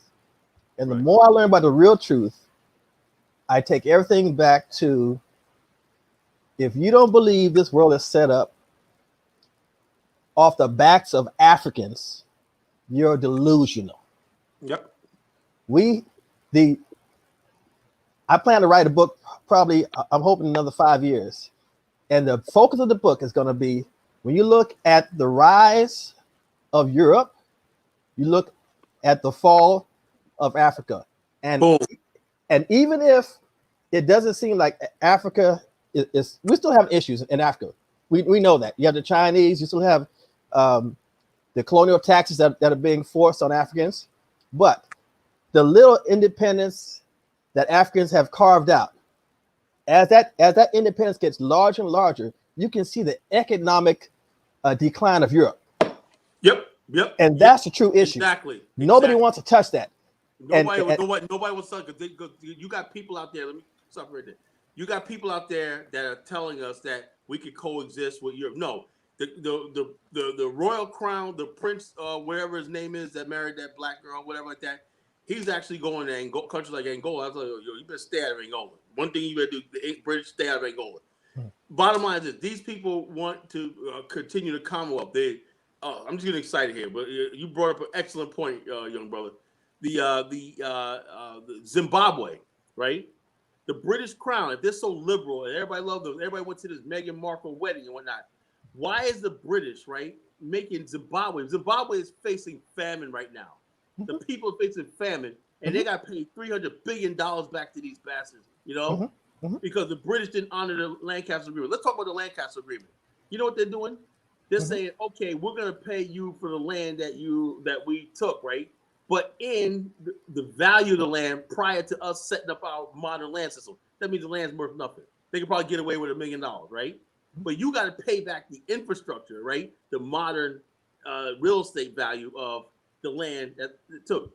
That means Zimbabwe is going to be enslaved forever. And this Mnangagwa clown, president, usurper who took over took over Zimbabwe on the behest of the Chinese and because the Trump administration ignores what's going on in Africa, which is way good. It's a good thing. Huh? It's a good thing. It's a good thing. It's a good thing, So some people, do you really want NATO and all these people back in Africa? No. So therefore, what should have been a time period where we could have did something, this guy took advantage of the United States and whatever, ignoring Africa to go to China and pull the coup. Pull a coup against Mugabe. And this guy's trying to get back into the good graces of the Commonwealth. Let's talk about the sanctions, right? Obama had a chance to get rid of those sanctions, right? But he extended the sanctions on Zimbabwe because he wanted to appease the EU to use pressure to keep Britain from leaving Brexit. So why is Obama in his second term was trying to build the European Union, NATO, and everything like that, and completely ignored American domestic programs and everything? But this is your hero, Barack Obama. Right. Hey, let me real quick. Go ahead and make your statement. I'm gonna get somebody else on it. Go ahead. And like Kyle said, also, I've served in the military. I've learned all that stuff, and I know what it's all about. And I remember when AFRICOM first started. It started with 300 people. But when I read the paperwork, the paperwork said there were authorized 4,000 positions. Africa, white people, Caucasians, want to use Africa to re-energize their capitalism foolishness. Yeah, they're playing Africa because their system does not work. I've had arguments with so-called white Republicans that say the problem with capitalism is you cannot have increased percentage of profits forever. It doesn't work. You have to say at some point, this is the profit, this is for the people, this is for the suppliers. Because at some point, if you keep cutting costs and cutting the folks that have these jobs, who's going to buy your stuff? And that's what we have in America. The so-called great the Republican God Reagan with this voodoo economics and all this crap. Trickle down theory. I've met several rich people in my life that used to be poor, and I've never met one in my life that as they got more money, they became more generous, ever. Nope. So black folks, wake up and let's deal with reality. Yep. Who was it? Like Henry Clark said, if you want a friend, look in the mirror. Yeah, that's it. Well, all right, brother. That goes out the door every 4 years during election time. Cedric, we appreciate you coming on, brother. Thank you, All right, brother. Keep fighting. Keep fighting. All right, for sure. Peace. All right, Lakita, go ahead. Lakita Yeah. Marie, go ahead. Hey, Laquita, you got it right. All right, go ahead, Lakita. Yeah, hello everyone. I'm glad to be Hello. here. And I'm not much of a debater. And after the last person, I will just say, as far as the topic for tonight, I definitely agree with everything you're saying. So I don't have much to debate. I do have something to add, however, and that's basically what Prince Dynasty Amir is doing, what you yourself is doing, what a lot of us are doing is, I feel like the answer is education. Uh, just like the last brother said about John Henry Clark, I think that's who he quoted when he said, "If you want to try and look in the mirror," you know, I feel like if we don't have the Dynasty Mirrors on the continent, if we don't have the Art Cathys on the continent, reminding us of the opportunities that we have on the continent, then we really don't believe it. Like even the people, like of course the white people been going to Africa for years, for years, for years. They've been enjoying the continent, they've been exploiting the continent, but they were educating us differently here in America. So, you know, as an educator myself, it's like, oh wow, the more I learn, the more I can do, the more I can be of service to the next group, the next group, the next group. As far as politics and all that stuff is concerned, hopefully we'll all get ourselves together. But I feel like, you know, we're really moving in the right direction, having these platforms, having these opportunities to share and educate one another and really to give each other action. So when Dynasty Amir shows us, okay, this is how you get around Nigeria, this is how you navigate street food, this is how you navigate one another, it's giving us actionable steps. And I feel like that's the education that we need. Those are like some of the answers that we need that we haven't gotten, that we just like, I feel like that's why a lot of people, the words that you're speaking, they fall on deaf ears because they hear it, but then they get all of the other stuff, all of the lies, all of the propaganda, all of the political scandal, and then they just fall right back into a comfort zone. So Yep. After if Joe Biden wins his election, you talk about comfort zone, it's gonna be like party. You know, and no, but bottom line is this: we don't have another 20 years to waste. That's why bottom line, we gotta keep, even Joe Biden wins, we gotta keep doing what we're doing because we don't have another 20 years. We wasted the Million Man March 25 years ago, right? All that time period, nothing ever came out of it. You know, and valuable strategic time was lost, right? This is what they want to do: keep us fooled. That's why they have these rappers out there. Oh yeah, this and the other thing. Stop listening to these rappers. Stop listening to entertainers. When I start listening to more platforms like this and get our minds right. Right. Absolutely. And that's the truth. And so like really the more we share these platforms, the more we express, like really comment, like the people in the comments, we're doing the right things. We're having conversations and those conversations, it will grow. The general knowledge will grow. You know how before we were conscious, now we woke. And before that, I forget the slang term, but the point is, it's all the same thing. You know, we got to just keep pressing and we're moving in the right direction. And I appreciate you guys. Thank you. Thank you. Thank you. We appreciate you, sister. Thank you. Thank you for coming on. All right, Kiye, go ahead. Hey, Dynasty. Yeah, how far? How far? Babo Neo. Wow. Kala, yeah, we've spoken before. Nice to touch base with you again, brother. Hey, look, everything you said, I think you're spot on as it relates to Kamala. Is how you pronounce it? Is it Kamala? I don't pronounce it. Kamala. It's not Kamala. It's Kamala. It's yeah, Kamala, not Kamala. Kamala Harris and Biden. You know, I think you know what's crazy is when you look at her entire career from California and everything she's done so far, you know, clearly being an opportunist, it's clear that, you know, she gets in power with Biden. They're just going to continue the same direction of American imperialism, especially in you're breaking up, bro. Okay, sorry about that's you, Kala. That's you. Fine. You hear him fine. It's fine.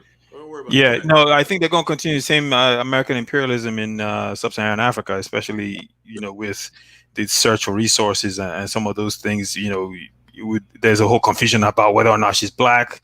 You know, it is what it is. She doesn't necessarily identify with those sort of things. So the policy, like Dinah said earlier, is a good thing that Trump isn't focusing on Africa. But now you see with someone like her, it becomes clear Right. that they're going to change that policy and focus back, on Africa and on some of the things going on there to try and take control. Now, I got nothing to debate with you on that one. I think we agree 100% as far as black people being used as a tool to serve their ends in this situation.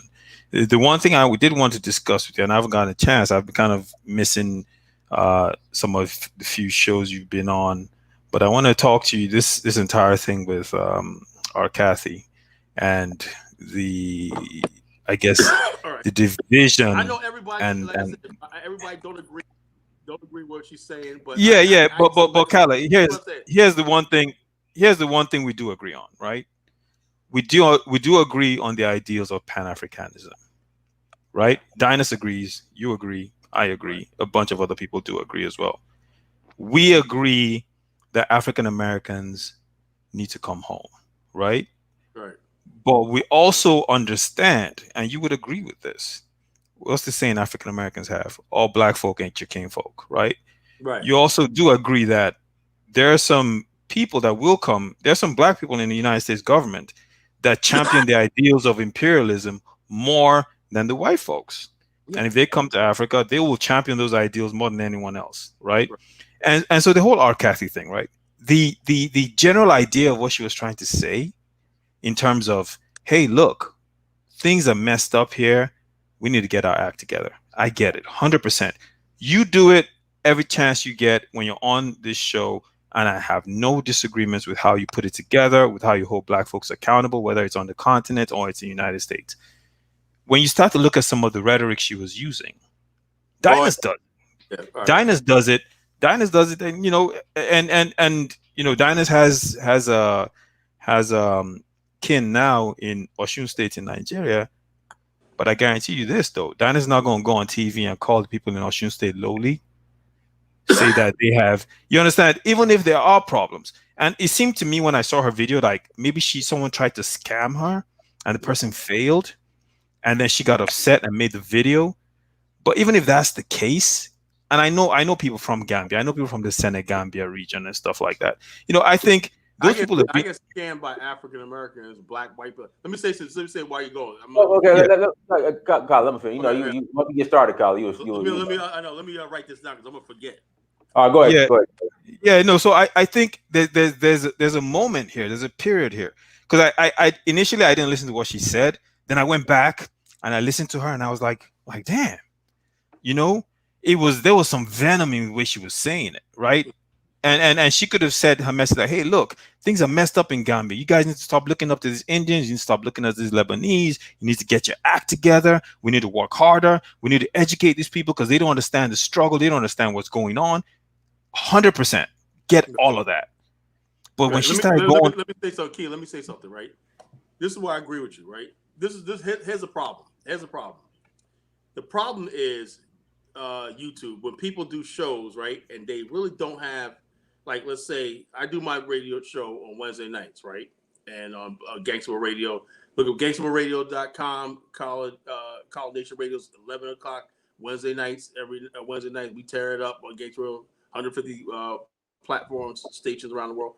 Anyway, the bottom line is this: when you have you're not, and you don't have like a co-host or you're no man, right?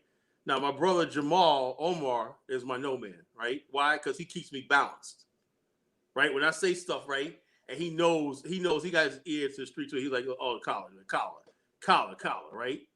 That lets people know, okay, well, there's some sort of accountability, right? The problem is when people YouTube give these platforms out, right, to people, right?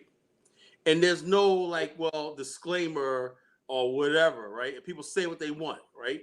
And when you sit there and you're in your comfort of your house and whatever thought is coming to your head, right? What I do is, I don't do YouTube. I don't do YouTube at all. Like, I refuse to do that because I know I will get in trouble, right? If I basically was just sit there and talk about the stuff like that, people will come with pitchforks and try to kill me, you know? What I do is I come on Dynasty's show and it's very, very filtered. What I'm saying, what you see right now is very, very filtered. If everything that came across my mind, right? When I seen a dude the other day with his pants sagging down with like that, you know, if I stopped my car and said, you know something I just saw, you see what I mean? And if everything that comes out of the thing I see, every thought that comes out of my mind, right? You got to think, right? And I don't think our Kathy, I don't think, hopefully, she'll understand that. Some things are best never said. That's the point you're trying to make. You know, you could basically say, okay, this, that, the other thing. I would have never said that. Why? Because basically, I understand if I got a growing YouTube following or something like that, people listening to me, right? I know for a fact I've gotten in trouble. Like I posted something like on my Facebook page, right? It'd be like 2 o'clock in the morning, I'm going to bed, right? The next morning, man, people are freaking, I got like 200 comments deep. You know, I'm like, what the hell did I do? You know? And I have to learn. And Facebook, if you say something outrageous, they'll suspend you for 30 months. Yeah. For 30 days. So therefore, there's Twitter sort too. of accountability. But on YouTube, right? People share your video, and you can't, when you say something, right? You cannot take that back.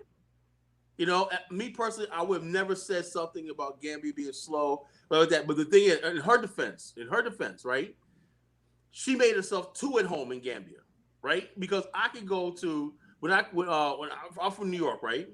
When we go to down south, like, oh, these people down here are slow. It's a country, right? And the local people are like, yeah, we slow down here. You know, y'all New Yorkers talk fast, whatever, like that, right?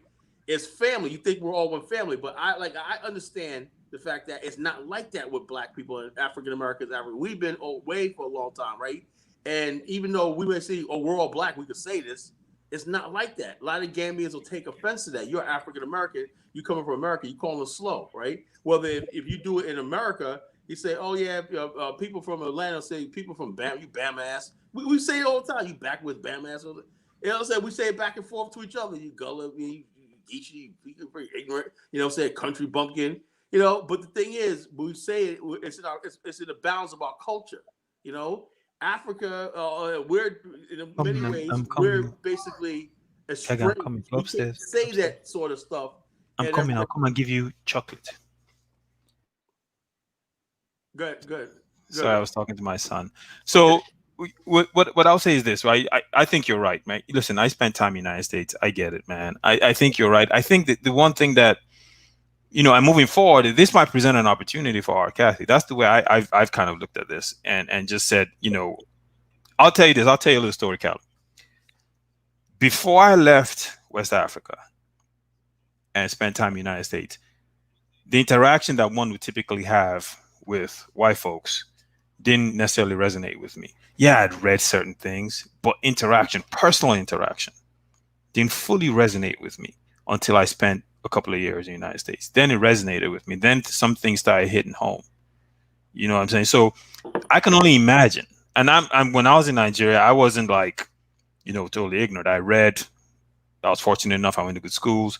So you can imagine the people in Gambia that probably didn't have the same privileges I did. Didn't get a chance to even read. You're talking about lost continents of Africa. Trust me, 90% of the population in Gambia never even thought or even heard about any of those lost kingdoms.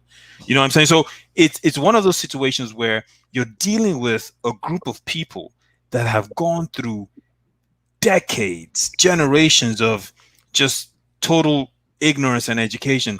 And then our Kathy comes there and she has this vast experience of personal interaction in terms of racism, in terms of dealing with people from other races. And she sees this gap, right? And in Gambia, a lot of the gap has been caused not just because people are ignorant, but also because of the failure of government, right? Look at Yahya Jammeh, who was the former president. He has a mansion in the United States. And you got a country that's 12 kilometers long, divided by a river, where you can make it a paradise, and you failed your people, right? So you see those sort of things. And she's come in there and she has this background, which is why the Pan-Africanism movement could be so powerful, in the sense that she has a real opportunity here to take these people and say, hey, I'm going to show you guys how things are really going on in the world, and this is what you need to learn, and this is how you need to go about it. Yeah. You know, the last thing she should have done was to make a video, because now, you know, I know people in the United States, African Americans, I know people in Africa, and I see the comments on both sides, and I'm like, the only thing they know her for right now is you've created a friction, and now you're, you know. And I was talking to one of my friends the other day. I said to him, I said, listen, bro, I lived in the United States. I'm very well familiar with the issues of African American community, right? but I'm not gonna make a video and go on any platform and start talking about black folks in the United States. Also, all fairness, kid, right? There's a lot of Nigerians and Africans who do that, right? But the thing is, those Nigerians are well versed on the nuances of Black America. They're not general, and Black America is so This is the difference, right? Yeah, and Kala, by the way, those bros, they're wrong for that. Yeah, but the thing is, they're dead wrong. This is what I say about that, right? Yeah. I mean, it don't offend me, right? Because it's like it only offends me when I see Africans taking white supremacy talking point. Black America, no, look, there's a legit, like your brother George that comes on here. He has legitimate criticism of Black America, and we need that. A lot of Black people in America need to know that when they start doing that nigga shit, this is how you look. Now, if you want to get together with Nigerians and Africans, y'all gotta stop the nigga shit. Y'all, they're like, well, why y'all doing this? Why y'all do this? You got the opportunity, so that's good. That's healthy, you know. But the problem is when people make unfair stuff, like people say you guys should be here, but then we say, hey, wait, Nigeria's. But you know what? Let me tell you something, Kala. Here's the problem. Yeah. We all pointing fingers, but none of us are perfect, right? None of us are perfect. Yeah. And that's what I get in heated debates with Nigerians in the United States. Heated. Well, African Americans, I'm like, listen, bro, what are you talking about? What part of Nigeria are you from? They tell me. I'm like, what local government? They tell me. I'm like, listen, I've been there. How come you're not trying to make that place better? Yeah. You can hear a pin drop. They'll say something. You know, this is another thing. They'll say, oh, it's all hopeless in Nigeria. But yet they got so much faith in America. There you go. They got so much belief in America, but yet they say Nigeria's hopeless. This opportunity. What do you mean? The first Black billionaire in the world was African American, Reginald Lewis, right? Correct. We have Black billionaires. There's no other group of people, minority group, that produces billionaires in America as Black people. Right? We have institutions. We have a lot of success in America, but people don't want to see that. All they see, they view us through the lenses of the white media, you know. And Black people in America, this is another thing. Black people in America view ourselves through what the white man do. Why do you think we're so quick to kill each other? Why? Because the white man has it in our mind. We look at 6 o'clock news. Oh, what? A fight broke out. Guns came out with that. So you look at the next brother like, yo, man, you gonna buck on me? I'm gonna buck on you. The white man's playing this psychological stuff against all of us. That's why we need platforms like this where brothers can talk and fellowship. Exactly, Kelly. You're preaching to the converter, first of all. And I'll say this: what you're saying is the reason why I was talking to someone and I said, listen, our Kathy needs to bridge that gap back. She needs to solve this problem. Yeah, she needs to. She needs to. There's some Gambian people, you know, they have their own platforms. I mean, they're bashing her terribly. And I think right now she needs to bridge the gap, bring everyone together, which would put her in a leadership position, right? Yeah, that will put her in a real small country. I'll be the first one.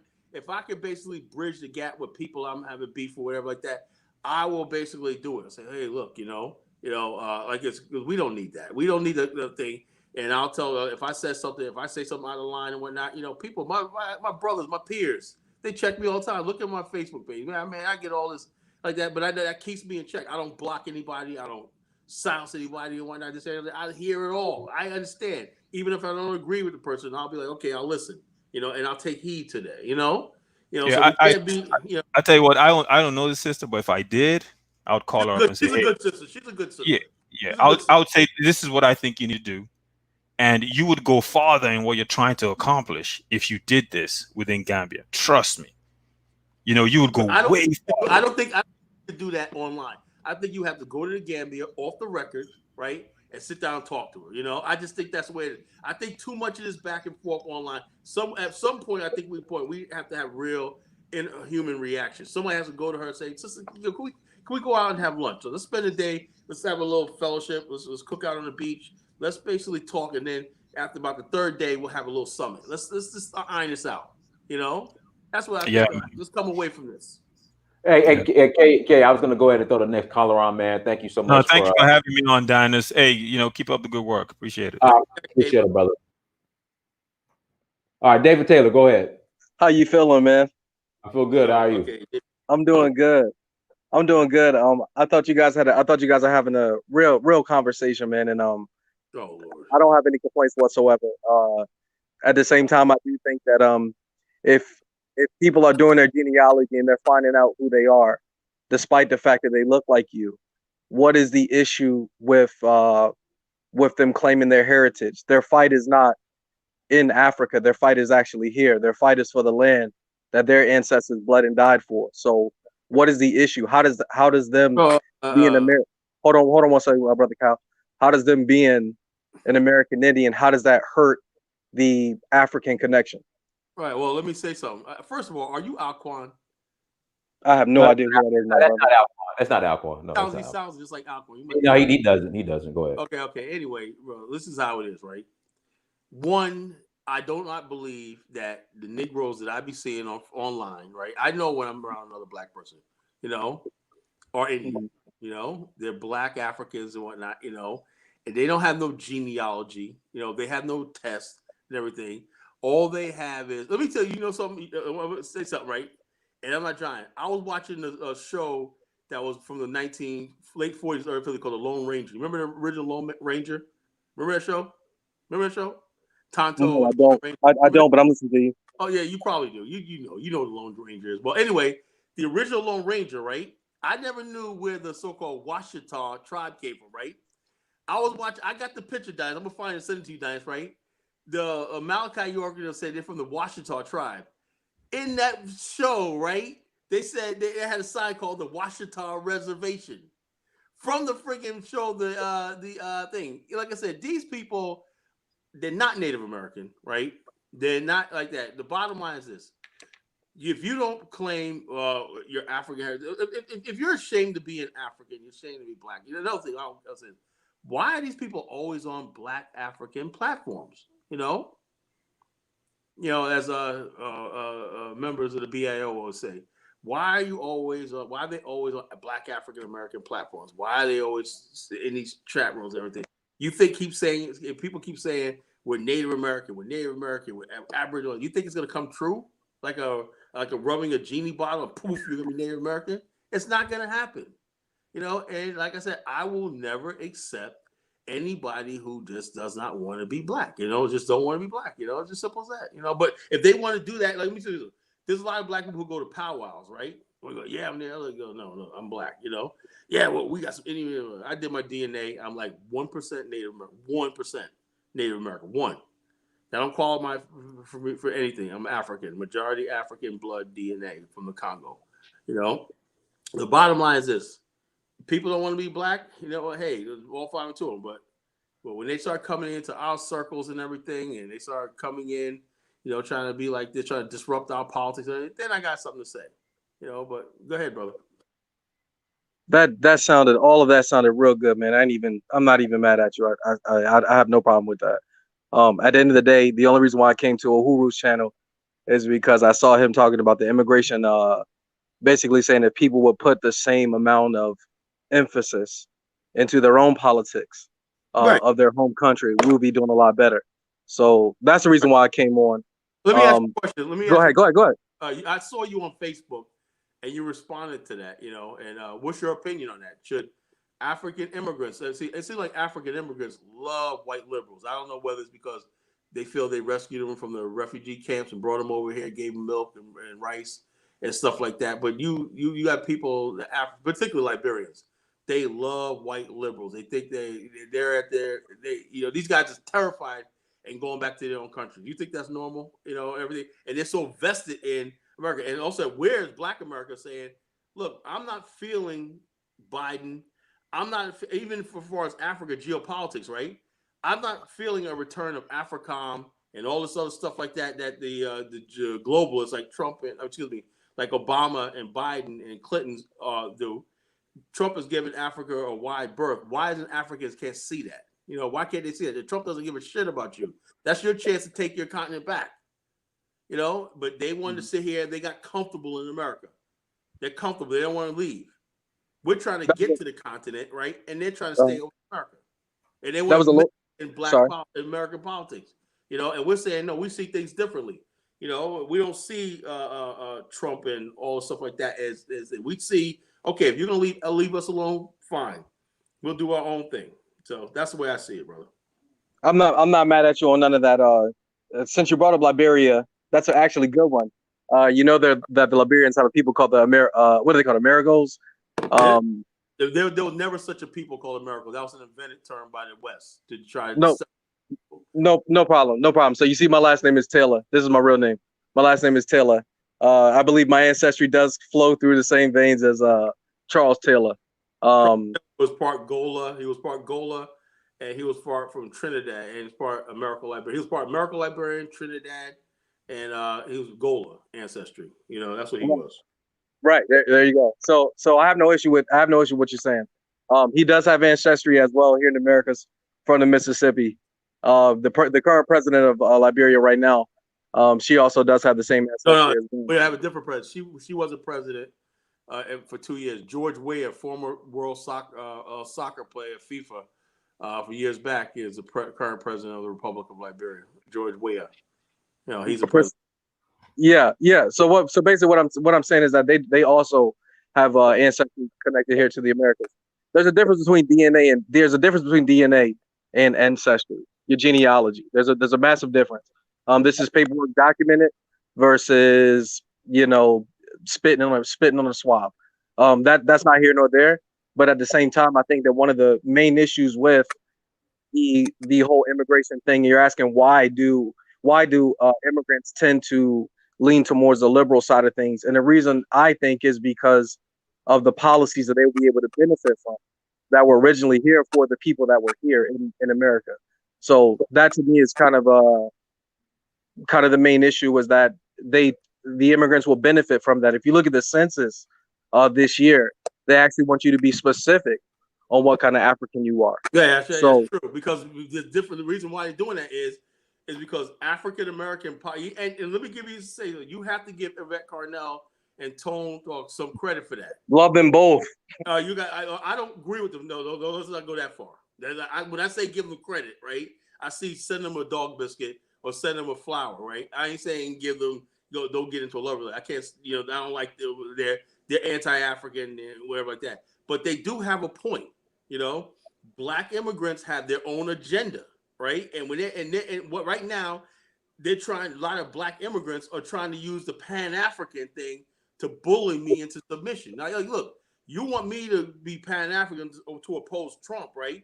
So you can get in bed and keep doing the same thing. You're not trying to get out of America. You're not trying to build whatever like that. But all you want is to prolong your stay in America, and this idea that America's going to open up its borders and let everybody in. You can bring your family in. No, don't. America is a country of laws. It's not going to happen like that. And the bottom line is the fact that you cannot, if you're not focused on building your own homeland, building Liberia, building Ghana. You got people in Ghana right now that are Ghanaian Americans, right? Thought they were going back. Now they went back into America. No, we're suing America. We want these people who became citizens of America, so-called, went back. Now they're suing America to get back into the United States, and you got some more African Americans, same thing. Going, oh well, I say, look, the bottom line is this: we got to start getting serious about building communities over here and over there. Running from this stuff and hiding from it is not going to make the problems go away. And you got too many people out there who just want a free ride. They think the Democrats, the Democrats are either we as Black people in America are waking up to this. Waking up to this. We don't need them.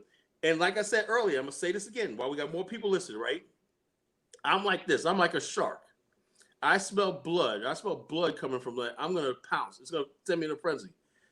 The Democrat Party is bleeding. Our predatory instincts don't even kick in. We have a chance to destroy the Democratic Party, right? Destroy it once and for all, right? And take over and rebuild something else. That's how the Whig Party died. That's how the Know Nothing Party died. All these other parties died, and we left with a two-party system. When is there going to be a change? It's been 60 years. Black people with your Democratic Party. When are we going to change? Blind guy, wife there.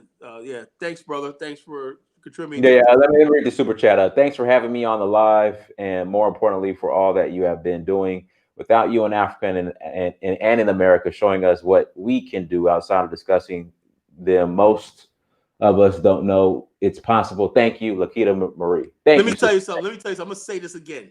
It was this platform, Search for Uhuru, that started all this. No other platform. Everybody else came afterwards. It was Dynast Amir. This young brother right here is the one who brought me on And this is, I was always on Blog Talk Radio one night, but this is the first time I really had exposure with Dinosaur Man. He helped the BAIO. He helped all of us out in the BAO.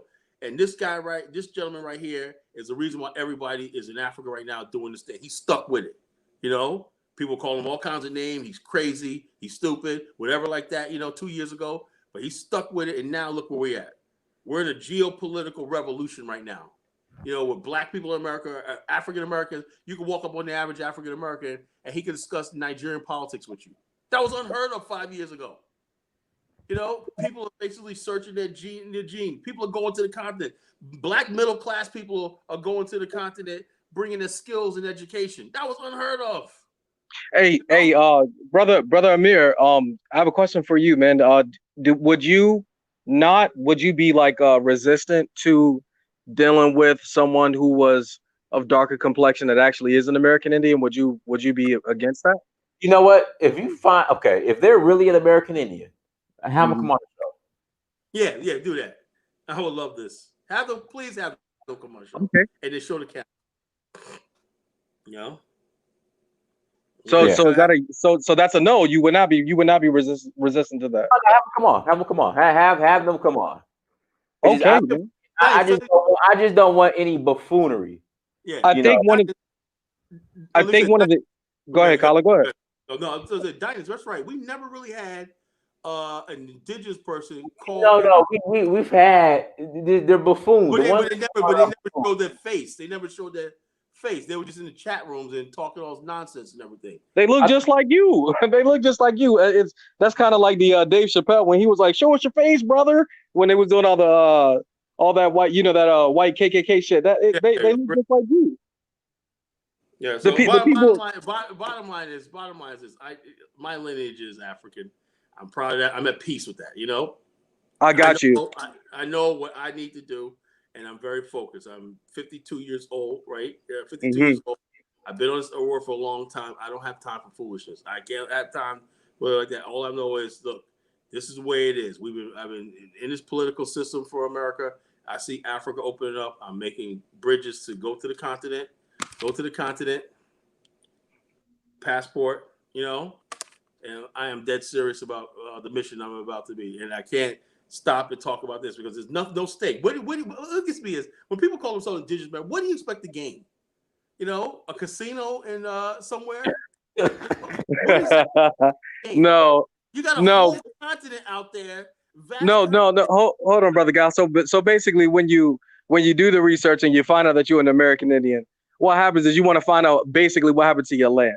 That's kind of the main gust of it all. When you find out what happened to your land, for instance, if you have an ancestor that went into World War I, possibly World War II, if they died over there in Germany, when the body is brought back, or if the body is brought back, what happens is that they did not reach back out to the families, and they took the land. They forced them off the land and sent them into these cities. Baltimore, for instance. Baltimore has a population called the Lumbee tribe from What happened? Yo, come on, bro. Come on, man.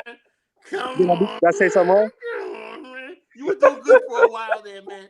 But come on, David. Come on, man. Come on. I'm sorry. What did I say wrong? Yo, the bottom line is, look, man. Look, we got it. Were you on the show earlier when I talked about the Alibaba culture? No, I was not. Okay, the reason why a lot of black people, like I said, this is 2020. There's a lot of black people who tried to hide into the Native Americans. That's why they be looking black as ace of spades, with a wig on, talking about I'm an Indian. They try to hide the Indians, right? Because the Indians, let me say something right here. The Indians' phenotype wasn't marked for slavery. There was Indian slaves in the state of New Jersey, right? They were like freehold, indentured, whatever, criminals, whatever like that. But for the most part, right, a Native American, right, could travel from South Carolina to Oklahoma to Texas and everything through white towns, walk in a white bar, and a lot of black people envied the freedom that the Native American had. When he, whatever. Why? Because the whole mark of slavery was not on the red man; it was on the black man. And a lot of black men have said, "Look, man, let's leave this hellhole or destroy America, one or the other." We want to try to acquiesce and become comfortable. That's why a lot of Negroes put feathers on their head to become Native Americans. You know, and like I said, I cannot, co-sign. Cal, survival I'm not mechanism. Hey Cal, I'm not going against what you're saying. The enviousness of wanting to be free. I mean, who wouldn't want to be free? That's not really the issue. But it's 2020. I got you. And Negroes are still trying to put feathers on their head. You don't. I got you. I get it. So I'm not against you on it. There are a lot of people who claim to be of American ancestry, and they're not. I get that completely. There's a difference between a Native American and American. Like, let me give you an example. I think Lord Jamar. I look at Lord Jamar. I think Lord Jamar is Native American blood. I look at him. ODB from the Wu-Tang Clan had Native American blood in him. Shinnecock. Yeah, exactly. Yeah. I was saying, so yeah, there's nothing wrong with that. I know the people if your ancestry comes from the Northeast, from New York to Boston and everything, there's a good chance, yeah, but not in the South. You have roots in the South, but you ain't no Native American. The Native American and that's one of the biggest misconceptions is that when you say, okay, well, if you come from the North, then you have the American Indian ancestry. Notice I'm not going to say Native American because I think that play. If you look at the etymology, you're gonna see that Native American definitely means anybody that's living in America today. So that's a Native American, and their policies reflect that. The indigenous people of North America, the red-skinned people of North America, white people are indigenous to Europe, Africans are indigenous to Africa, African Americans are indigenous to Africa. Native Americans were wiped out. Most of the Native Americans. Let me tell you something. Let me give you a background on me. When I grew up in upstate New York. We moved from the upstate New York. When I went to school with Native Americans, I don't have a fond memory of them. They were basically more racist and hateful than white people were. I grew up with real Native Americans. They were more racist than white people were. Every word out of their mouth was nigga this, nigga that, and whatnot. And we had Native American reservations in upstate New York and whatnot. And they were basically they ran with the white boys. They wore their hair long. They listened to heavy metal. They do all stuff like that. So I don't know what this love for Native Americans is, And that's why I'm asking you, why do you keep referencing them when you say Native Americans? No, they're the Algonquins, they're Algonquins, Iroquois. I learned about that culture. That's the difference. Is the majority of the Iroquois is going to be the dark-skinned indigenous people that you keep talking about. I don't honestly, man. Honestly, I know but bro, I don't really want to debate this. I got you. I'm sorry. I got you. Really don't want to debate this. I mean, no problem. I need enough. What I'm saying. So the bottom line, I don't want to go into that because what this doing is giving misinformation. We like to keep this platform real informed. That's not African. I got you. No problem, dude. I'm not going to disrespect that. Unsubstantiated information. I'm not going to disrespect that, man. You can go and study the Iroquois, the Algonquins, and all these other people, the Apaches, all these people. I studied the history, right? I'm not going to settle for people coming out of nowhere and just start making up stuff and whatnot because David Imhotep or whoever wrote a book and everything with no bibliography, no sources, no nothing, everything, and it spreads like fire till we got a major rapper talking about he's Native American. This is the foolishness I'm talking about, and this is the problem, I got you, dude. I don't want to disrespect the platform. All right, brother. Hey, we appreciate you, David. Thank you for calling. All right, cool. All right, man. We'll go ahead and close out. Kyle, anything like share and closing, brother? Yeah. Check me out on. Did you put the sticker on the show, Dynast? Yeah. The thumbnail. Yeah. Yeah, thumbnail. Okay. Check us out. Check me out on Wednesday nights. You got the Voice of the Color Nation radio show, 11 o'clock on Gangster Radio. You can check me out. And we have a lot of music, fun, and this is a really good show. Every Wednesday night, 11 p.m. Eastern Standard Time and everything. Or if you're interested in joining me, go to www.baio, African with a K, the number 5.ning.com. That's a social network, right? We have people that's on the continent, that's going to the continent. All the stuff we talk about, this is 5-6 years in the making. It's happening right now. So if you want to be involved in a Pan-African movement, that's everything. It's open to everybody. If you want to be part of this, whatever like that, feel free to join us and everything. So I'm on Dynast show every Saturday night. COVID-19 has me locked in the house and everything. There's no place I want to be. We had over 400 something people listening to chat room. I really thank you people for listening tonight, for coming out and supporting my brother Dynast Amir. We're going to keep doing it. And this is where it all started. This brother needs more credit than what he's getting. You know, Dynast Amir, he's stuck with this. He's stuck with this. And when you're principled and you believe in something, you're not all over the place and everything, it'll work out for you because people believe in you too. You know, so that's what I want to say. All right, cool. Everyone, thank you so much for joining. Make sure you like, share, and subscribe. Make sure you go to dynastamir.com. Grab your Africa is My Therapy t-shirt. Again, go to dynastamir.com. Get your Africa is My Therapy t-shirt and some books. Until next time, family, Dynasty Amir, search for Huru. Peace. Peace.